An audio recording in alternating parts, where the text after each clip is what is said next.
आप सभी का स्वागत है हमारे चैनल पर। फ्रेंड्स, आज हम डिस्कस करेंगे भूगोल के 10 बेहद ही इंपॉर्टेंट क्वेश्चन जो लगातार बार बार बहुत सारे एग्जाम्स में पूछे गए हैं और हर एग्जाम में जिसमें जीएस या जीके पूछा जाता है उसमें आने की इनकी पूरी पूरी संभावना है। तो फ्रेंड्स, चैनल को सब्सक्राइब कर लीजिए और बेल आइकन जरूर दबाइए जिससे कि सारे नोटिफिकेशन आपको टाइम से मिलते रहें। स्टार्ट करते हैं। फ्रेंड्स, पहला क्वेश्चन दे रखा है, विषुव तब होता है जब सूर्य ऊर्ध्वाधर के ऊपर होता है। विषुव का मतलब है इक्विनॉक्स। तो इक्विनॉक्स का मतलब होता है कि सूर्य की जो किरण है वो सीधी पड़ती हैं विषुवत रेखा पर, यानी भूमध्य रेखा पर पृथ्वी के। तो ठीक है, ये तब होता है, ये फिनोमेनन इक्विनॉक्स कहलाता है इंग्लिश में। ठीक है, तो भूमध्य रेखा के ऊपर जब सूर्य ऊर्ध्वाधर यानी एकदम वर्टिकली ऊपर होता है, ठीक है, सीधी 90 डिग्री की सरफेस जो है भूमध्य रेखा पर अगर हम मान लें तो 90 डिग्री की रेस पड़ती है सूर्य की। तो भूमध्य रेखा पर दो बार, वर्ष में दो बार सीधी रेखाएं पड़ती हैं सूर्य की। ठीक है, नेक्स्ट क्वेश्चन देखेंगे। इक्विनॉक्स, अब ये इंग्लिश में दे दिया, ठीक है, देखिए, तो इसलिए विषुव हिंदी में ही पढ़ा हमने और इंग्लिश में ये इक्विनॉक्स होता है जब, कब होता है, तो जब इक्विनॉक्स होता है तो रात और दिन की, ठीक है, आइडियली हम बात करें तो रात और दिन की जो अवधि है वो बराबर होती है। ठीक है, प्रैक्टिकली नहीं होती है, थोड़ी बहुत, ठीक है, उसमें कम होता है, लेकिन आइडियली हम मानते हैं कि दिन और रात की अवधि जब इक्विनॉक्स होता है, विषुव होता है, सीधी रेखाएं पड़ती हैं विषुवत रेखा पर, ठीक है, तब दिन और रात बराबर होते हैं। ऑप्शन नंबर 1 इसका करेक्ट आंसर है। ठीक है, नेक्स्ट क्वेश्चन देखते हैं। तो नेक्स्ट क्वेश्चन है फ्रेंड्स, पृथ्वी जिस समय सूर्य से सबसे अधिक दूरी पर होती है उस समय उसकी स्थिति क्या होती है? एफेलियन, पेरिहिलियन, एंटीपोड या एल्डिएट?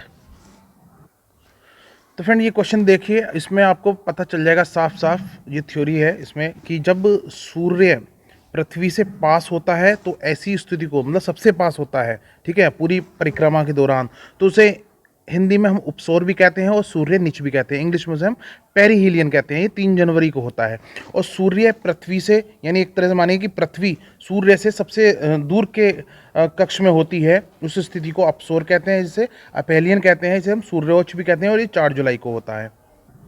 तो फ्रेंड, इसका क्वेश्चन का करेक्ट आंसर होगा जिस समय सूर्य से सबसे अधिक दूर होता है, तो सबसे अधिक दूर होता है एफेलियन में। ठीक है, नेक्स्ट क्वेश्चन यहाँ दे रखा है, तारामंडल सप्तऋषि तारामंडल को पश्चिम निवासी यानी वेस्ट के लोग, यानी यूरोप के लोग किस नाम से जानते हैं?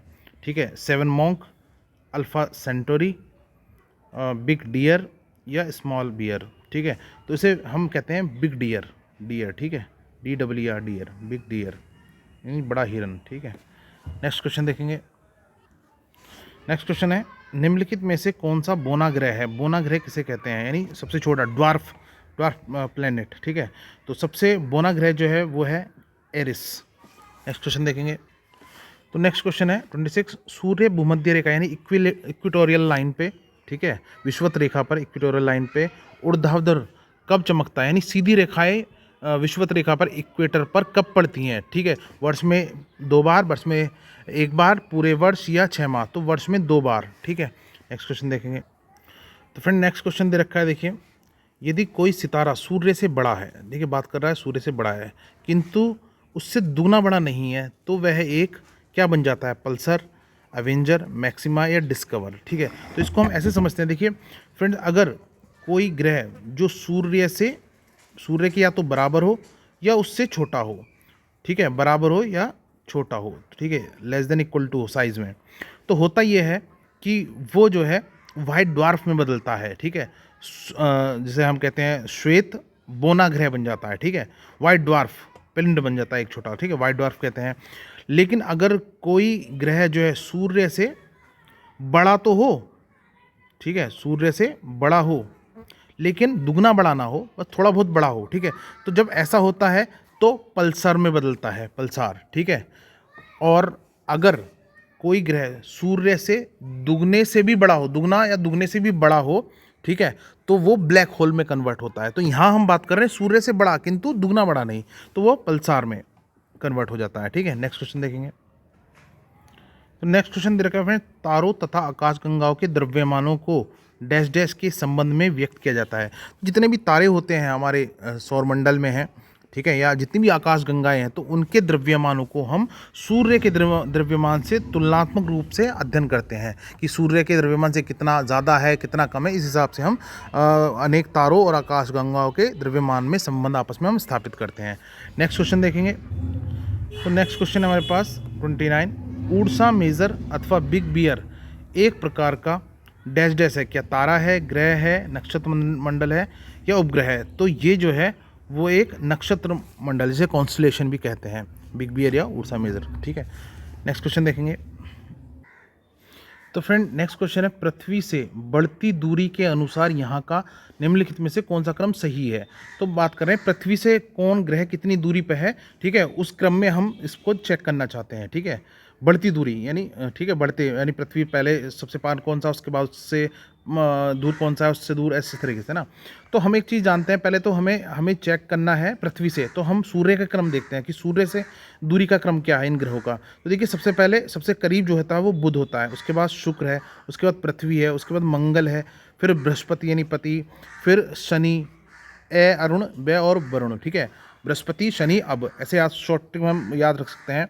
अब बात कर रहे हैं क्योंकि पृथ्वी की, ठीक है, तो पृथ्वी का जो क्रम अगर आपको देखना है कि ग्रह से कौन सा ग्रह कितने पास या दूर है, तो आप पृथ्वी को यहाँ देखिए और ठीक है, पहला नंबर दिया आपने शुक्र को, दूसरा दिया आपने मंगल को, फिर इधर आगे तीसरा दिया आपने बुध को और चौथा दिया आपने पति को यानी बृहस्पति को। ठीक है, तो अब देखिए शुक्र और उसके बाद मंगल, तो शुक्र मंगल इसमें दिखाई दे रहे हैं। ठीक है, और किसी में शुक्र और मंगल का क्रम नहीं है, उसके बाद बुध और बृहस्पति है।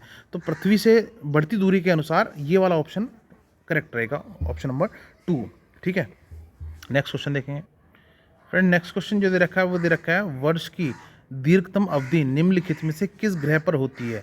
दीर्घतम अवधि का मतलब है, ठीक है, कि सबसे ज़्यादा अवधि, ठीक है, वर्ष की किस पे होती है, उसका मतलब ये है कि परिक्रमा करने में किसको सबसे ज़्यादा समय लगता है। तो जो सबसे ज़्यादा दूर होगा वो उसकी जो कक्षा वो ज़्यादा बड़ी होगी, ये बात तय है।